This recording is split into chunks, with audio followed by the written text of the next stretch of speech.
Et le titre de mon message, pour faire suite au premier, qui était « Je suis aimé », c'est, oui, tu peux l'avancer, parce que moi, j'aime ça être proche des gens, voir les yeux. Le titre de mon message, c'est « Je suis juste et je le sais ». Oui, je sais que c'est vrai, Jésus qu'il me faut. Amen. Alléluia. Une sœur à Repentigny, qui s'appelait Lynn, elle disait, j'ai demandé, mais comment ça se fait que tu es venue au Seigneur? Parce qu'elle était avec les témoins de Jéhovah avant. Puis, elle dit, moi, j'ai toujours recherché, j'avais tellement d'injustice dans le monde, je cherchais la justice. C'est ma recherche de justice m'a amené à Jésus. Et le premier point, c'est tout le monde a besoin de justice. On a soif de justice. On le réalise quand on écoute les nouvelles. Hein? Quand on écoute les informations, on dit, il y a tellement d'injustice. Ça nous choque. Au point, des fois, on se met à détester certaines personnes qui ont du pouvoir, qui l'utilisent mal. Et même, on se dit, les richesses sont... C'est pas juste la manière qu'elles sont réparties sur la terre. Il y en a il y a des petits groupes là, qui s'enrichissent de plus en plus, n'ont jamais assez, alors qu'il y a plein de gens qui n'ont rien à manger. Quelle injustice! D'ailleurs, quand on donne à MAC, quand on donne aux missions, on essaie de rétablir un petit peu les choses. On se fait des amis avec les richesses injustes, c'est-à-dire nos surplus, pour que ceux qui sont traités injustement puissent recevoir un peu de consolation. Amen. Et ça dit que ces gens-là vont nous recevoir un jour dans des tabernacles éternels. Ils vont exercer l'hospitalité envers nous parce que peut-être que ceux qui ont le moins eu sur la terre, ce sera eux qui auront le plus dans le ciel, je ne sais pas. Hein? Puis ceux qui ont eu beaucoup comme moi sur la terre, bien, vont me contenter de mon petit chac au ciel, mais je vais être bien content. Amen. Alléluia. David a composé un cantique dédié à cette question dans le psaume 37 où il parle de sa frustration de voir les méchants prospérer, hein, puis d'avoir des pauvres autour de lui. Puis il écrit un psaume complet là-dessus, il traite de ça. Ça finit bien. On a peut-être en parler à la fin. Jésus a dit, heureux ceux qui ont faim, qui ont soif de justice. On n'a pas de verset matin? Qui ont faim et soif de justice, car ils seront rassasiés. Matthieu 5, verset 6. Alléluia. Vous avez remarqué que Jésus a utilisé une métaphore pour parler du besoin de justice. Une métaphore qui est forte. Il a parlé d'une nécessité, d'un besoin réel, la faim et la soif. Quand on a faim, il faut qu'on mange. Quand on a soif, il faut qu'on boive. Amen. Ah, ça nous en prend. Ça nous prend de quoi? Et l'être humain est comme ça. On a soif, on a faim de justice. Alléluia. Et on cherche, on tâtonne. Et où la justice? Et si on considère tout le budget que les gouvernements consacrent à maintenir une certaine justice sur la terre, on s'aperçoit quelle importance que ça a. On comprend que c'est important. Alléluia. Il y a un grand besoin de justice. Dans le sujet que je traite, là, c'était traité par l'apôtre Paul dans l'Épître aux Romains. Dans l'Épître aux Romains, dans les 3 premiers chapitres, l'apôtre Paul, il parle de l'universalité du péché. Il nous convainc que tous les Juifs, représentant tous les gens religieux, sont pécheurs. Ils vivent dans l'injustice. Et par la suite, il dit, les gentils aussi, les non-juifs aussi sont pécheurs parce qu'ils ne reconnaissent pas Dieu malgré ses perfections, malgré sa bonté, malgré tout ce qu'il donne. Ils ne reconnaissent pas, ils ne donnent pas gloire à Dieu, donc ils sont coupables eux aussi. Ils vivent dans l'injustice. C'est injuste, le comportement est injuste par rapport à Dieu. Amen. Alors, Ésaïe a parlé au peuple d'Israël qui se vantait d'être, nous on est juste parce qu'on est descendants d'Abraham, nous on est juste parce qu'on a la loi, nous on est juste parce qu'on ne fait pas ce que les païens font, on ne mange pas ce que les païens mangent, on ne s'habille pas comme les païens s'habillent, nous on n'a pas ces pratiques que les païens ont, moralement, sexuellement, etc. On n'agit pas comme ces gens-là, on n'est pas des pervers comme eux. Ésaïe s'est écrit, il dit, votre justice, là, votre justice, cette justice-là dont vous parlez, dont vous vous vantez, devant Dieu, elle est comme un vêtement tout crasseux, souillé. Et l'image du vêtement souillé, c'était fort parce que dans le temps, quand ton vêtement était souillé, il fallait vraiment que tu fasses de la purification. Il fallait que tu ailles à la rivière, au ruisseau, puis tu laves ton linge, puis tu reviennes dans le camp après. Ça nécessitait une action tout de suite, une action immédiate. Parce que Dieu exige la justice. Amen. C'est un besoin, la justice. Mais la justice, comme on a dit, pas selon l'homme.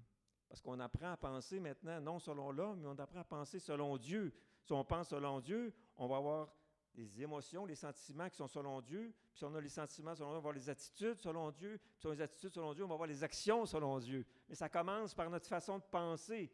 Arrêtons de penser comme les hommes pensent. Les hommes pensent qu'on va se justifier. Quand on est jeune, on est ado, on veut se justifier devant nos parents. On veut se justifier devant le prof. On veut être accepté par les autres. S'ils ne nous acceptent pas, ce n'est pas juste. On se bat beaucoup pour s'établir dans une certaine justice. Dès notre enfance, ça commence. Ça ne cesse jamais. Alléluia. C'est pas juste. On entend ça, c'est pas juste. Lui, il a ça, moi, je l'ai pas. On entend ça tout le temps. Alléluia.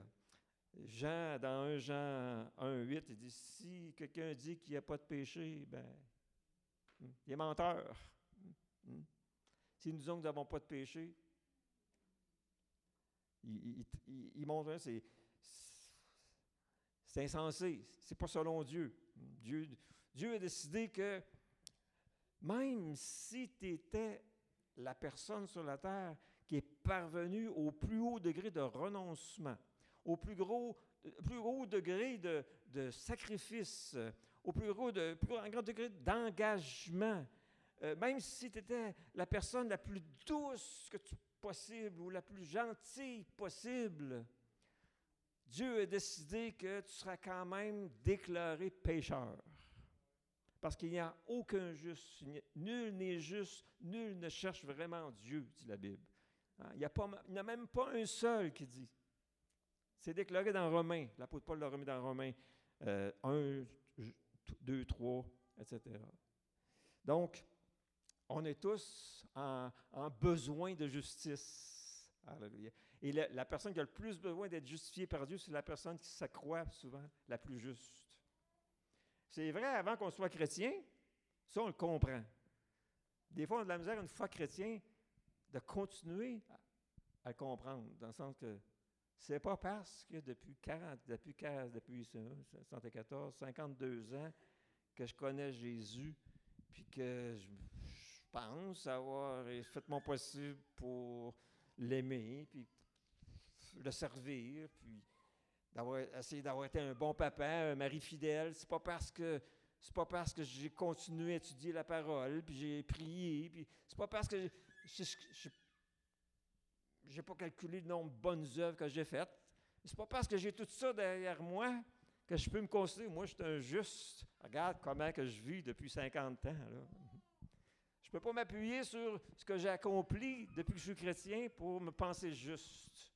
Et dans l'Église, ils ont de la misère parce qu'on pense qu'on a des droits spéciaux parce que nous, on regarde, ça fait longtemps que je suis là, puis moi, j'ai fait ceci, puis moi, j'ai fait cela, alors que tu peux tout bousiller dans une minute.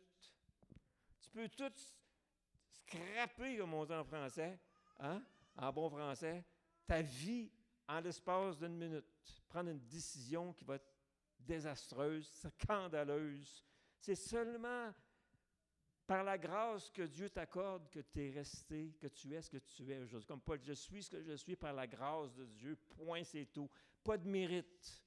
La grâce, c'est un cadeau. Ça ne se mérite pas. Il n'y a pas de mérite. Je suis ce que je suis par la grâce de Dieu. Tu es ce que tu es par la grâce de Dieu. La personne à côté de toi, elle est ce qu'elle est par la grâce de Dieu. Elle ne mérite pas d'être appelée chrétienne. Elle ne mérite pas d'être appelée juste. Elle ne mérite pas d'être aimée de Dieu. Mais pourtant, Dieu, notre bon Dieu, a décidé que lui, elle, je l'aime. Lui, elle, il est juste pour la seule et bonne raison qu'il a décidé de reconnaître qu'il avait besoin de moi, puis il a décidé de croire en moi.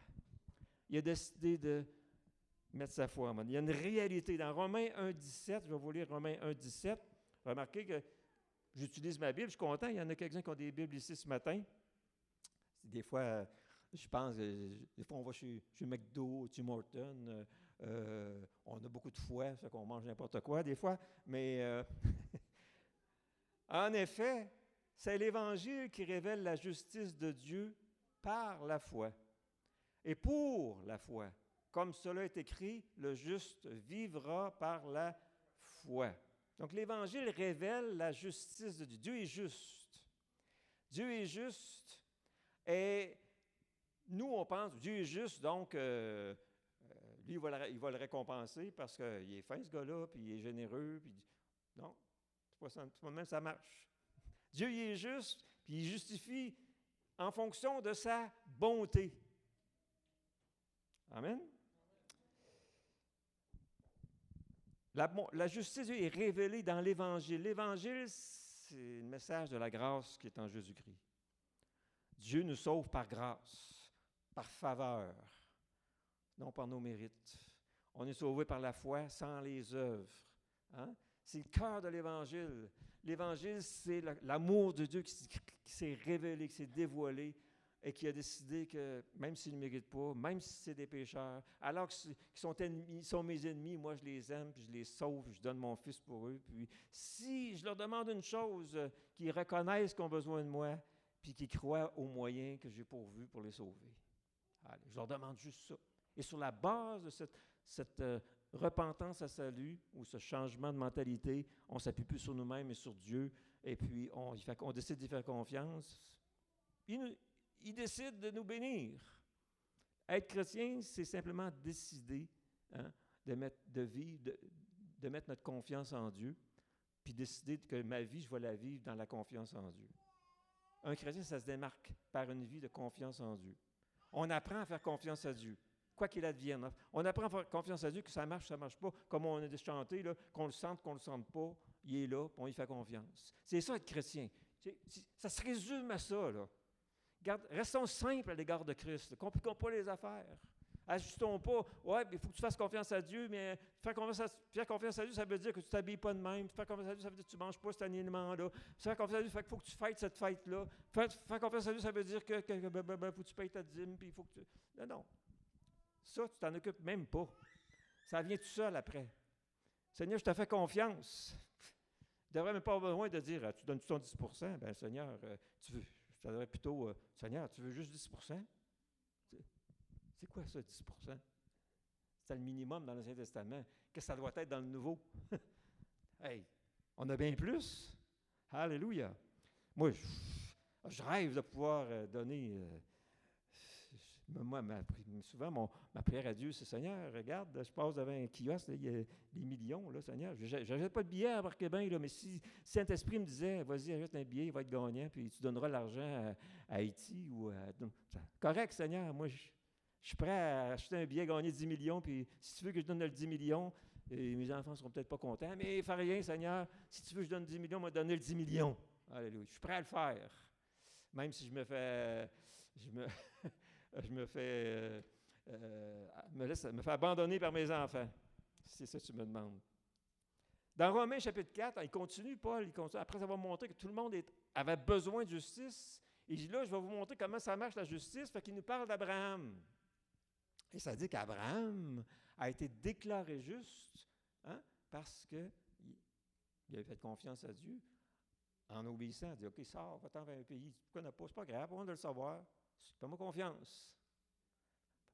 Si Dieu nous avait dit tout ce qui nous arriverait depuis qu'on est chrétien, le jour où on accepte le Seigneur, on aurait peut-être hésité un petit peu plus, peut-être, il ne nous a pas. Heureusement, il ne nous a pas tout dit au départ. Il ne nous a pas dit quelles épreuves on aurait à subir, quels défis on aurait devant nous, qu'est-ce qu'on subirait parce qu'on est chrétien. Il ne nous dit pas tout. Il nous dit, fais-moi confiance. Puis un jour, tu vas aboutir dans le centre chrétien, le centre évangélique de Port-Neuf, puis tu vas prêcher aux gens. S'il m'avait dit ça dès le départ, j'aurais un peu, là. Parler en public, c'est quoi ça? C'est fou. Mais il était déclaré juste, et Dieu lui a donné un signe, la circoncision. Bien entendu, Jésus a bien expliqué, Paul a bien expliqué que Dieu nous a donné un signe à nous aussi. Il n'y a pas la circoncision physique, parce que les femmes seraient bien malheureuses.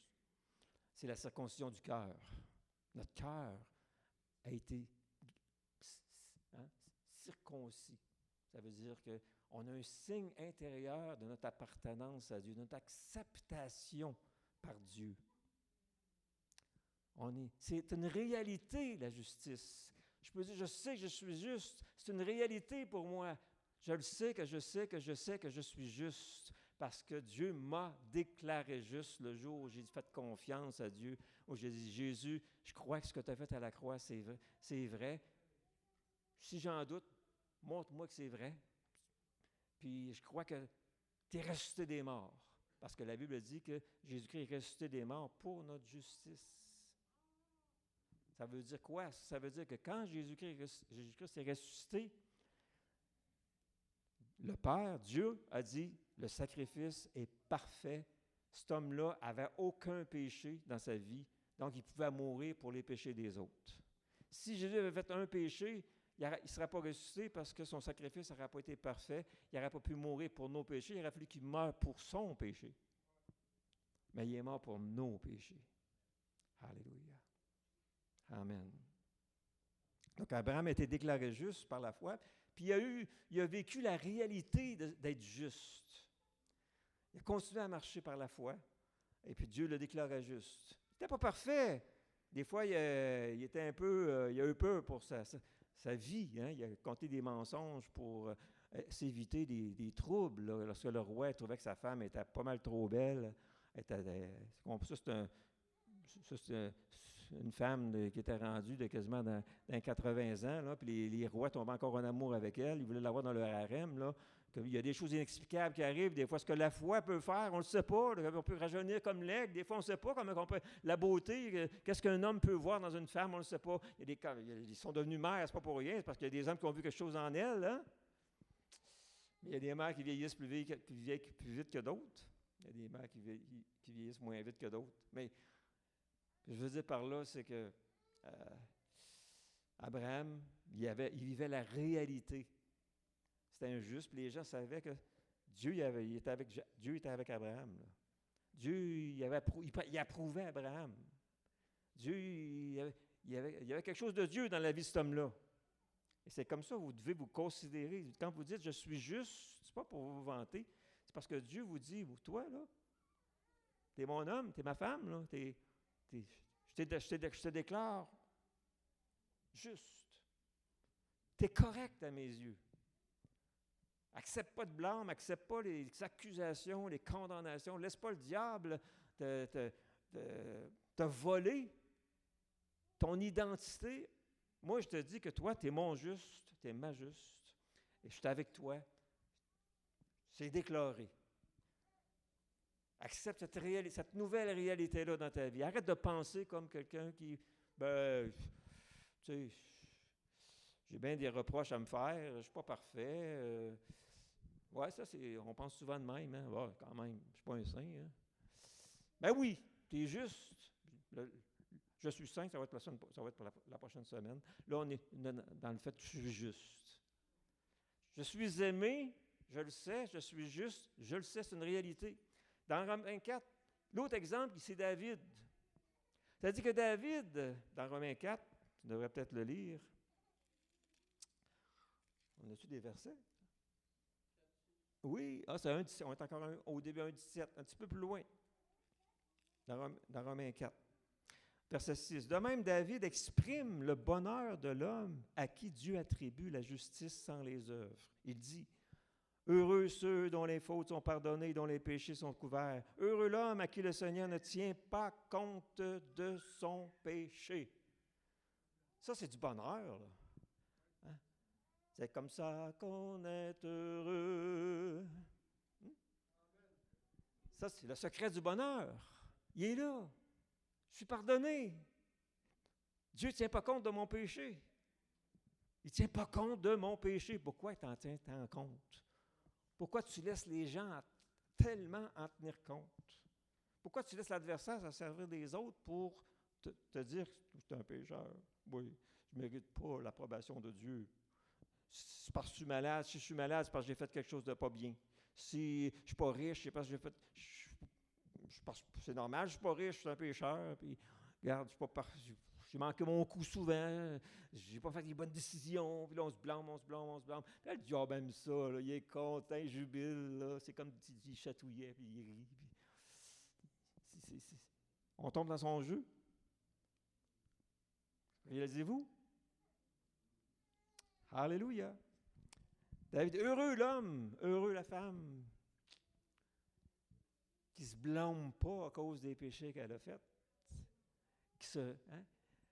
Parce que ses péchés sont pardonnés. Dieu n'en tient pas compte. Des fois, je sais, je suis tannant avec ça. Moi, j'aime ça écouter les gens prier. Seigneur, pardonne-moi mon péché, Seigneur, je me repens, Seigneur. Seigneur, qu'est-ce que je fais? C'est moi jeûner, Seigneur. Oh, Seigneur, moi, il faudrait que je jeûne 40 jours. Puis là, on est en train de s'apitoyer sur... C'est vrai on reste humainement des gens qui ont bien des choses qui ne marchent pas. C'est vrai, ça. Mais quand Dieu écoute ça, il dit, de quoi tu parles? Quel péché tu parles? Moi, j'ai oublié ça. C'est oublié. Il me parle de quoi, là? Moi, je l'ai oublié. Non. Dieu n'est pas Alzheimer, pourtant, il oublie. Il est capable, lui, Dieu est capable d'oublier parfaitement. Nous, on n'est pas capable, mais lui, il est capable.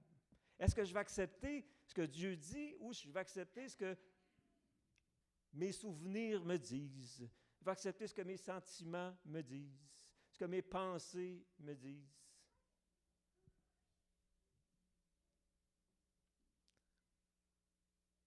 Le bonheur dont parle David, qui était quand même dans le palmarès des pécheurs, quand même, il est assez populaire, là, il est assez important, là, quand même. Vous connaissez,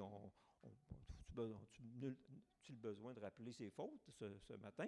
On comprend qu'il a transgressé la loi pas à peu près, lui-là. C'est pas les petits commandements, les petits péchés véniels, là. C'est les gros péchés mortels qui méritaient la mort physique et autres, là. Puis pourtant, non seulement il dit « Dieu ne tient pas compte de mes péchés », mais il est resté roi pareil. Puis il a composé des psaumes. Puis Jésus était appelé fils de David. Fait que quand même, si lui, il était capable de vivre en juste malgré ça, vous devez être capable vous aussi. Je ne pense pas qu'il y a grand monde ici qui ont commis les mêmes péchés que lui, là. Hein?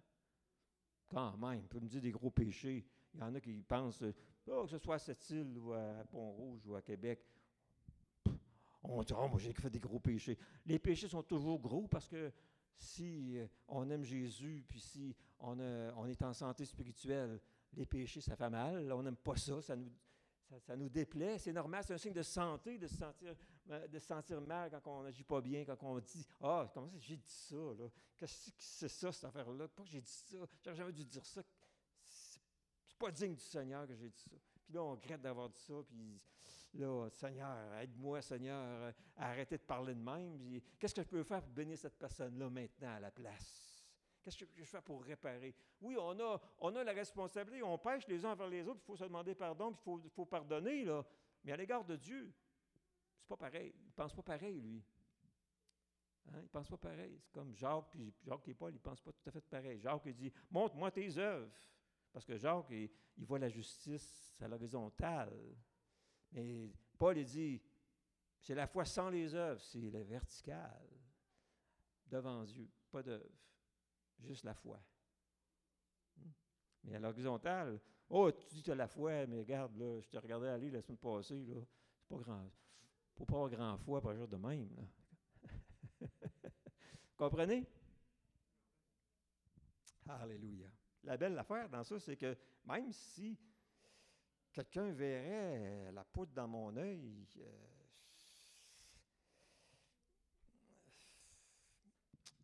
peux toujours aller à Dieu, Seigneur, toi, tu ne la vois pas. Toi, tu vois Jésus. Je reste juste, je peux quand même être béni, même si j'ai une poudre dans mon œil. Moi, ça m'a toujours intrigué, cette parabole. Pourquoi vois-tu la paille dans l'œil de ton frère alors que tu as une poutre? Comment on fait pour voir la paille dans l'œil de notre frère alors qu'on a une poutre? Il me semble que c'est pas facile de voir la paille alors que tu as une poutre. Mais on a réussi à faire ça, nous autres. Hein? On réussit à voir la paille dans l'œil de notre frère alors qu'on a des poutres dans les yeux. On est pas mal bon pour voir les péchés des autres. Voir les nôtres, c'est plus difficile. Hein? Mais il faut toujours se dire que si jamais je vais voir quelqu'un et je dis « Hey, t'as une paille dans ton œil », ça se peut très bien qu'il le prenne mal et qu'il dise « Regarde la poutre, on le tient, hein? » Il ne faudra pas s'étonner que ça arrive non plus.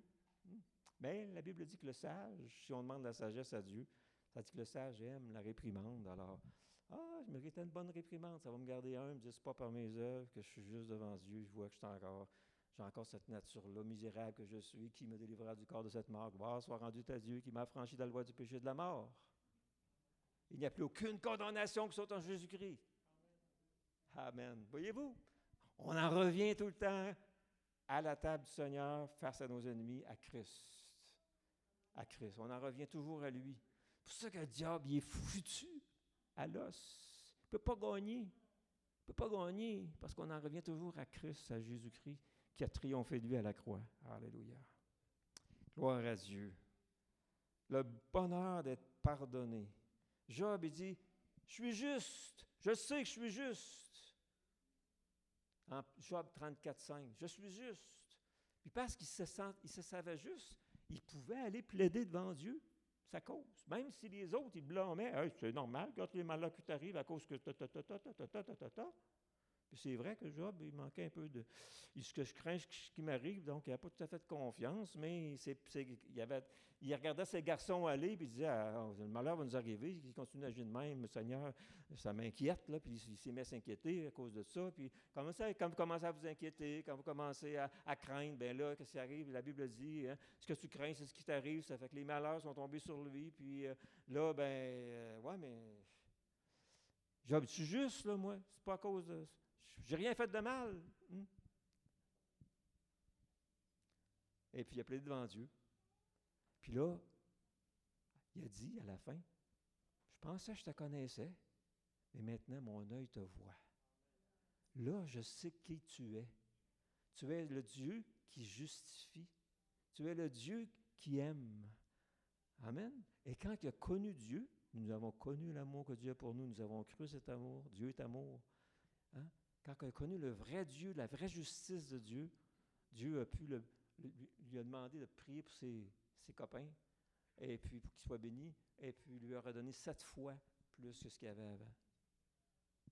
Intéressant. Le diable ne peut pas gagner. On en revient à Dieu.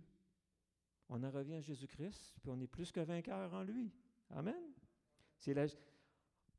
On n'est pas juste de notre justice. On est juste parce qu'on se revêt de la justice de Christ. On se revêt du vêtement de la justice. Et même, on peut même se revêtir de la cuirasse de justice. Belle image, la cuirasse. Ça empêche les dards de pénétrer l'adversaire. Alléluia. C'est une réalité.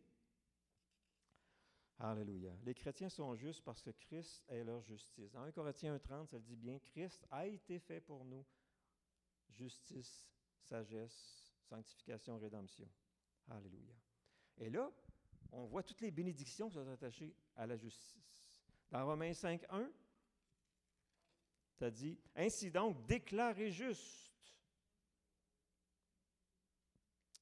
sur la base de la foi. » Là, on a le tribunal, là. Le marteau tombe. Tu te déclares juste sur la base de ta foi. Nous avons, premièrement, la paix. La paix avec Dieu par l'intermédiaire de Jésus-Christ, notre Seigneur. La paix, là, c'est le shalom. C'est plus que juste l'absence de guerre. C'est un bien-être. C'est même la possibilité de prospérer, de se développer, de s'épanouir. C'est la liberté, c'est de l'espace. Quand le pays est en paix, on peut cultiver, on peut développer, on peut créer. Mais quand le pays est en guerre, là, tout va vers la défense. Hein? On voit ce qui se passe en Russie ou en Ukraine, tout va vers la défense. Puis le pays est en ruine. Mais quand on est en paix, on peut s'épanouir, se développer. On peut grandir, on peut avoir des idées, on peut avoir des rêves, on peut prendre son temps. Amen. On a la paix avec Dieu. On vit plus sur la colère de Dieu. Dieu n'est jamais fâché à travers nous. Il y a des gens qui pensent qu'ils vivent devant un Dieu fâché parce que dans leur ancienne religion, on disait, ah, si tu fais un péché mortel, ou si tu ne fais pas tes Pâques, ou si tu ne vas pas te confesser, le malheur va t'arriver, le bonhomme 7 heures va t'attraper, et puis tu vas être puni, et puis il va t'arriver toutes sortes de pétrins. Hein. Puis Dieu, il va te mettre la main sur le poêle, tu vas te brûler. Dieu, il n'est pas comme ça pour ses enfants. Ce n'est pas un père qui prend plaisir à te coucher, à t'attacher sur une voie ferrée alors qu'un train s'en vient. Ce n'est pas son style, ben. Ça, c'est dans les bandes dessinées quand j'étais petit, c'est pour ça que je parle de ça. J'ai plein de souvenirs de mon enfance qui me reviennent de ce temps-ci. Mais Dieu n'est pas comme ça. C'est pas un Dieu c'est un Dieu qui est, la Bible dit, lent à la colère. Lent à la colère, le mot lent, pour vous, ça signifie quelque chose. Là. Ma femme est lente de ce temps-là. Elle a eu la série, puis elle est lente. Là. C'est le matin, elle est lente, puis elle parle lent. Tu sais, c'est lent.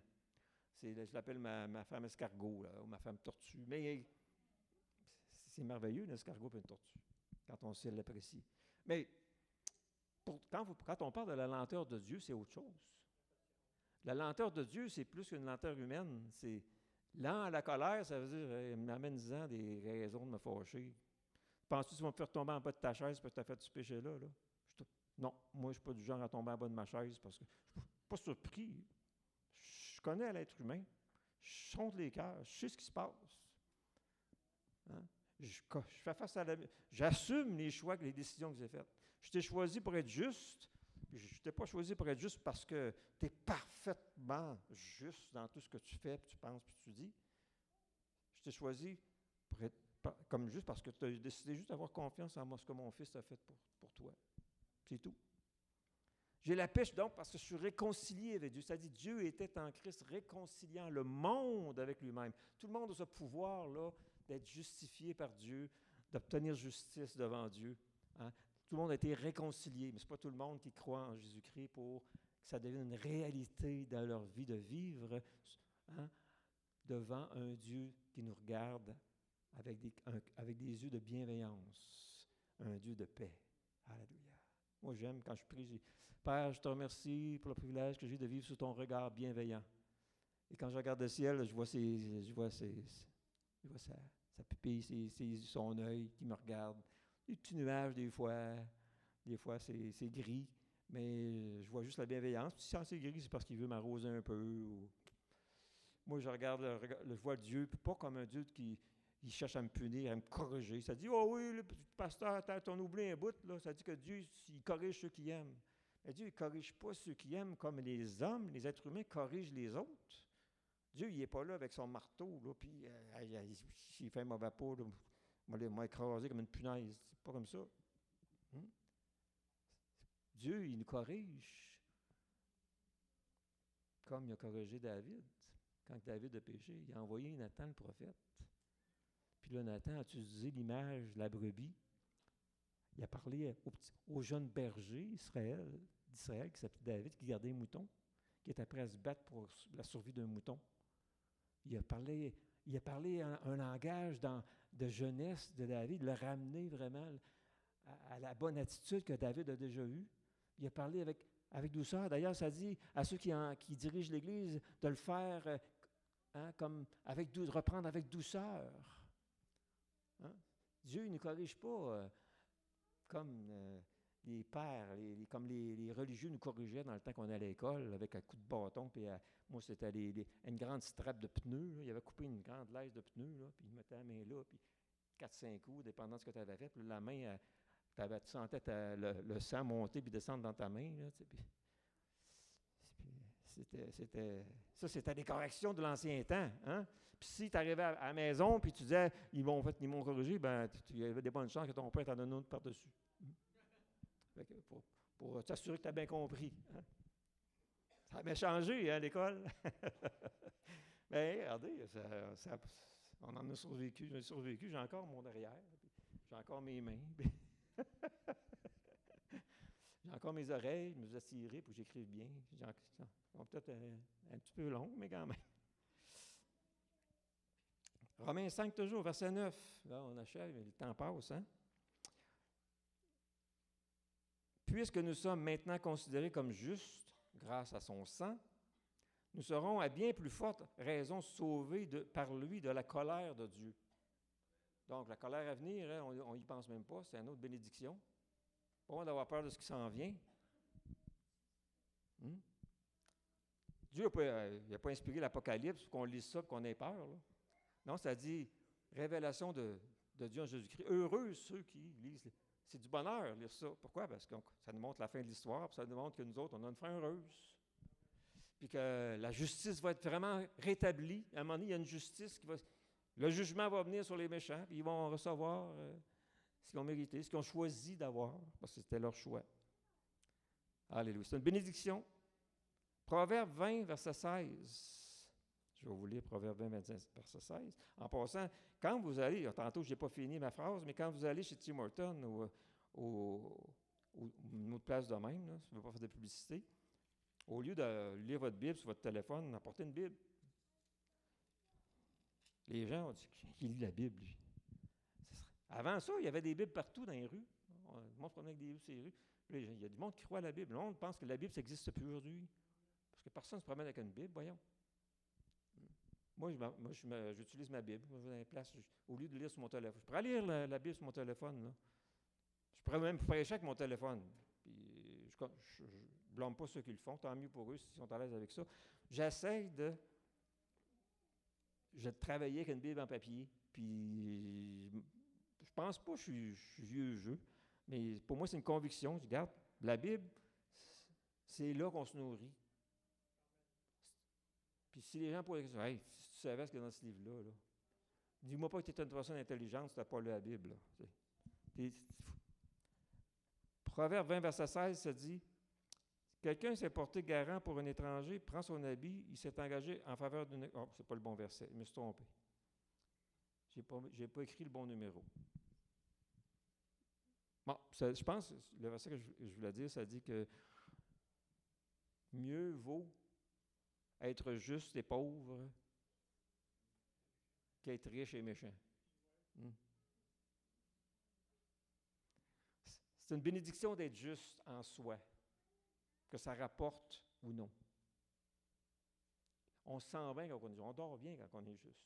Fait que quand vous dites le soir, moi, je me couche là, merci Seigneur, je sais que je suis aimé, je sais que tu m'aimes, je vais me coucher, je vais dormir en paix, parce que je sais que, parce que tu m'aimes, tu vas m'éveiller sur moi, tu vas me donner un bon repos. Puis je me couche, Seigneur, merci pour la justice. Je sais que tu me considères comme tu m'as déclaré juste, fait que je vais dormir du sommeil du juste. On peut dire ça. Alléluia. C'est une réalité, c'est pratique. Par la foi, je le prends, puis à force de le répéter, je me suis convaincu. Puis je dors bien. Amen. Alléluia. Dieu nous veut dominants. Romains 5, 17, et c'est peut-être un verset que vous pourriez plus méditer, si vous en laisserez un, ce serait celui-là. Romains 5, 17, on parle des bénédictions liées à la justice. Par un seul homme, la faute d'un seul, la mort a régné. Si, par la mort d'un seul, la mort a régné, on parle bien la faute d'un seul, la condamnation, on parle d'Adam, bien entendu. Ceux qui reçoivent l'abondance, avec abondance, dépendant des versions, je suis un peu mêlé, là, j'ai une version qui... Ceux qui reçoivent avec abondance la grâce et le don de la justice régneront bien à plus forte raison dans la vie par Jésus-Christ lui seul. Il y a une version qui dit dans cette vie, pas la vie en haut, dans cette vie.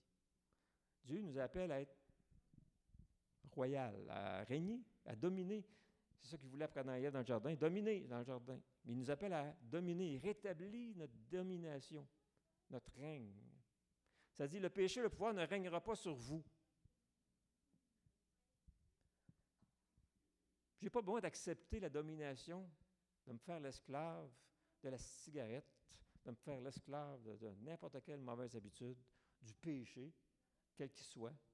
Je n'ai pas besoin d'accepter je vais vivre jusqu'à la fin de mes jours avec ce problème-là, cette difficulté-là, ce péché-là, parce que je suis appelé à dominer, à régner là-dessus. C'est en Jésus-Christ. Amen. Alléluia. C'est fort ce verset-là. Moi, j'appelle ça les espèces de versets vertigineux qui donnent le vertige, là. parce qu'on ne sait pas où ça va nous mener, régneront à bien plus forte raison. Il y a beaucoup de raisons pour lesquelles on est pécheur à cause de ce qu'Adam a fait. On en trouve des raisons. Mais à plus forte raison, on va régner dans cette vie par Jésus-Christ seul. Alléluia. Dieu veut qu'on domine, donc. Alléluia. Donc, la bénédiction, c'est l'abondance. Ceux qui reçoivent l'abondance de la grâce et du don de la justice. Amen. Fait que soyons ouverts à recevoir encore abondamment la grâce et le don de la justice. Amen. C'est un don, c'est un cadeau. Ça dit que Dieu nous transforme. Il nous transforme parce qu'on est ses justes, il va nous transformer. On a vu tantôt David qui connaissait le bonheur dans Proverbe 21:15. Ça devait être celui-là que je cherchais tantôt. J'ai dit 20:16, ça dit 21:15. Le bonheur d'être justifié. Dans Ézéchiel 3:21, ça dit que Dieu met en garde les justes. Donc, on a droit à des mises en garde.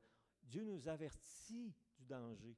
Il nous avertit qu'on va être éprouvé. Il nous avertit qu'il va y avoir des tentations. Il peut nous avertir. Moi, souvent, je dis, cette offre est refusée parce que mon imagination, elle me fait penser que je pourrais être malade. Vous savez, quand vous écoutez la télévision, là, puis ils vous disent que vous avez tant de pourcentage de chances d'avoir le zona, vous avez quel pourcentage de chances d'avoir l'antivirus ou tous les pourcentages, additionnez-les à toutes les maladies, puis tous les pourcentages, là, vous arrivez à 50 000 % de chances d'attraper une maladie sévère, vous êtes obligé d'être médicamenté, puis Pfizer attend juste ça pour vous mettre sous son joug.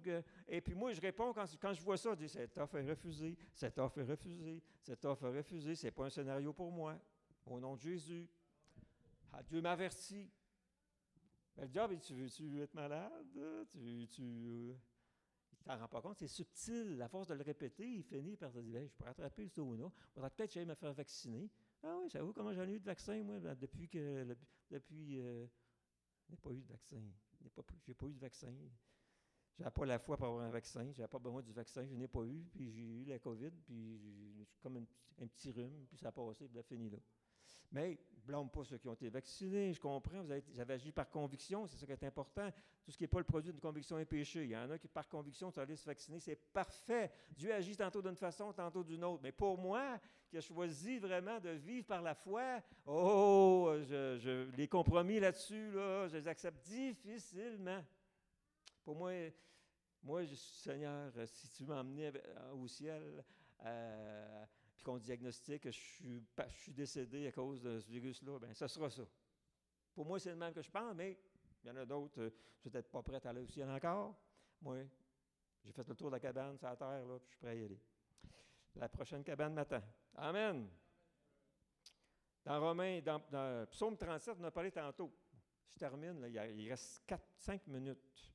Puis là, Psaume 37, je vais lire le verset 16, verset 17.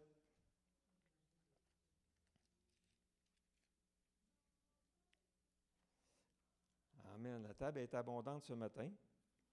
Comme je l'ai dit, c'est un sujet très, très, très... On pourrait parler longtemps de ce sujet-là. D'ailleurs, Paul l'a fait. Verset 16, donc. « Mieux vaut peu du juste que l'abondance de nombreux méchants. Car la force des méchants sera brisée, tandis que l'Éternel soutient les justes. » Donc, on a du soutien. Soyez soutenus par les gâteaux au raisin. Amen. Allez, verset 25. « J'ai été jeune, j'ai vieilli, je n'ai pas vu le juste être abandonné, ni ses descendants mendier leur pain. » Donc, Dieu dit, je ne vous abandonnerai pas, parce que vous êtes mes justes. Verset 29. Les justes posséderont le pays, et ils y demeureront définitivement. On n'est pas sauvé, puis une journée, puis pas sauvé le lendemain. Là. Dieu ne nous a pas amenés dans notre Canaan spirituel pour nous expédier ailleurs le lendemain. On est sauvé pour tout le temps. On a la vie éternelle. Amen. On possède le pays. C'est à nous autres. Alléluia. Merci Seigneur. C'est une promesse pour les justes. Verset 30. La bouche du juste annonce la sagesse et sa langue proclame la justice. tout à fait naturel, parce que c'est la sagesse de Dieu. Amen. Et ça continue. Un autre verset, verset 39, le dernier. Le salut des justes vient de l'Éternel, il est leur forteresse dans les moments de détresse. Le juste a du secours, il est fortifié dans la détresse. Il va trouver des pommes à manger pour être fortifié. Il va trouver des gâteaux au raisin pour être soutenu. Alléluia. Et son amour pour son Dieu va grandir parce que c'est tellement merveilleux d'être traité en tant que juste de la part de celui qui a fait le ciel et la terre. Amen. De celui qui tient le monde dans sa main, de celui qui nous a préparé un avenir glorieux, un avenir pour les justes. Alléluia. C'est pour ça que dans Éphésiens, ça dit, prenez toutes les armes spirituelles de Dieu afin de résister au diable. Prenez la cuirasse de justice, que ce soit une cuirasse la justice pour vous. Hey, avant qu'il aperce, avant qu'il me fasse croire que je ne suis pas un juste, là, ça va en prendre pas mal. Puis même s'il essaye, alléluia, il ne réussira pas, parce que j'ai aussi le bouclier de la foi pour travailler tous les traits enflammés du malin. Puis le diable le sait, alléluia. Fait que quand on a le bouclier de la foi, la cuirasse de justice, il ne se présente même pas à porte. Amen. C'est peine perdue. Amen. Alléluia. Et on marche dans la victoire. On est plus que vainqueurs par celui qui nous a aimés. Merci Seigneur. Alléluia. Doutez, là. Vous allez me dire, oh, moi, ma vie était difficile. Peut-être que je vais être sauvé, mais ça va être difficile de me rendre jusqu'au bout. Peut-être que je vais me rendre jusqu'au bout à 4 pattes en rampant, mais au moins, c'est pas grave. Au moins, vous allez vous rendre toujours parce que vous êtes un juste. C'est ça qui est important, c'est de vous rendre au fil d'arrivée. Amen. Puis Dieu va faire tout ce qu'il peut. Il va vous donner tout le soutien qu'il peut, toute la force qu'il peut pour que vous arriviez au fil d'arrivée. Puis vous soyez environné d'une nuée de témoins qui disent, bienvenue, mon juste, bienvenue, la juste. On est tous ensemble justifiés par le sang de Jésus. On a vaincu le malin. Alléluia. Ouais. Puis, il y en a peut-être des mamans ou des grands-mamans. Je pense à une petite madame à cette île qui écoute, là. Baudrez-vous pas, parce que des fois, on est rendu au bout de la course, puis on dit, mon bagage, là. À cause de ce bagage-là, ça va être difficile si l'enlèvement arrive, va te bien manquer, va te bien rester sur la terre, parce que je suis trop pesant, je ne monterai pas, j'ai trop de poids sur moi, ça ne montera pas, je suis trop lourd, il faut que je m'allège. Hein? Il y en a qui pensent de même des fois, mais je peux vous dire une chose, c'est que Dieu, ce qu'il vous dit, lui, c'est pas ce que vous pensez. Il vous dit, tes péchés, je les connais pas. Je les ai tout oubliés. Arrête. De quel fardeau que tu parles? T'sais? De quel fardeau que tu parles? T'sais? Regarde mon serviteur David, qui avait fait des gros péchés, puis il disait, il connaissait la joie, le bonheur d'être pardonné. Bien, laisse-toi pas voler le bonheur d'être pardonné. Jouis du bonheur d'être pardonné, puis arrive au bout en chantant et en célébrant plutôt qu'en t'excusant des fautes que tu as faites dans le passé, puis en te laissant priver de la meilleure vie que tu pourrais vivre, qui t'empêche de parler de la justice aux autres, qui t'empêche de parler de la sagesse de Dieu aux autres, parce que tu te sens indigne de le faire. Arrête de penser de même, puis apprends à penser comme Dieu pense. Apprends à déclarer ce que Dieu t'a déclaré, et non pas de déclarer à Dieu ce que toi tu penses.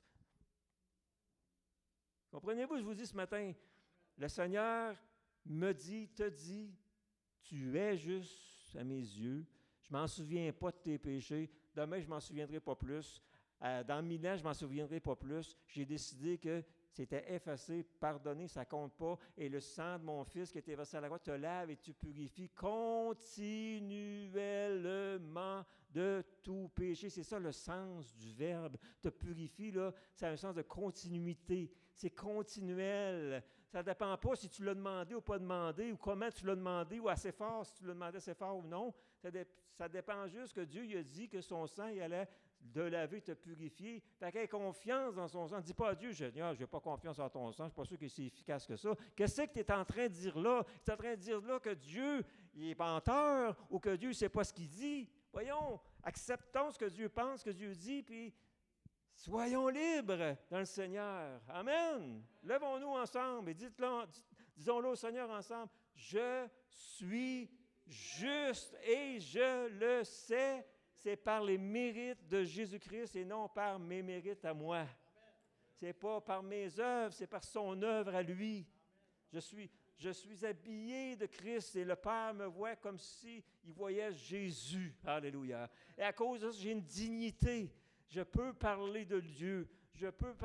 J'ai accès à la sagesse de Dieu. J'ai droit à des avertissements du Seigneur. J'ai le bonheur, je peux jouer du bonheur qui faisait que David composait des chants, il chantait, il louait Dieu et dansait devant l'Éternel. Je peux venir à l'Église puis me mettre à chanter, louer, célébrer, danser au nom du Seigneur. J'ai cette liberté-là parce que là où l'Esprit du Seigneur, là est la liberté. Et la liberté ne dépend pas de où je suis, comment je me sens. La liberté dépend que le Saint-Esprit vit en moi, donc j'ai la liberté. Amen.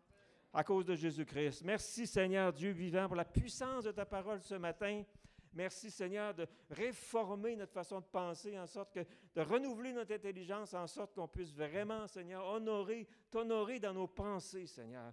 De vraiment exprimer notre confiance en toi dans notre façon de penser, Seigneur, dans notre mentalité, Seigneur Dieu. Merci, Seigneur, de faire une œuvre en nous, Éternel, afin que les sentiments qui étaient en Jésus-Christ, vraiment, Seigneur, envahissent nos âmes, qu'on se mette à sentir ce que Jésus ressentait quand il était avec ses disciples, à l'égard de ses disciples, quand il allait dans le monde, qu'il voyait des gens perdus, qu'on ait les mêmes sentiments qui étaient en Jésus. Lorsque Jésus priait à son Père, qu'on ait les mêmes sentiments qui étaient en Jésus lorsqu'il s'adressait à toi, Père Saint. Ô Éternel, réforme-nous, change-nous, Seigneur Dieu, dans notre façon de voir les choses, afin qu'on apprenne vraiment à être la justice de Dieu sur la terre, comme tu as dit qu'on était. Merci, Seigneur Dieu puissant, de bénir ta parole à nos cœurs ce matin, de recevoir favorablement les sentiments de nos cœurs. On a mangé à ta table ce matin et on a regardé l'ennemi en face, l'adversaire en face, le menteur en face, et on lui déclare ce matin qu'il est vaincu et que par les mérites de Jésus-Christ, par celui qui nous a aimés, nous sommes plus que vainqueurs. Amen, amen et amen. Alléluia. Que la grâce du Seigneur soit avec vous et l'abondance de sa grâce et le don de sa justice plus que jamais réel dans votre vie.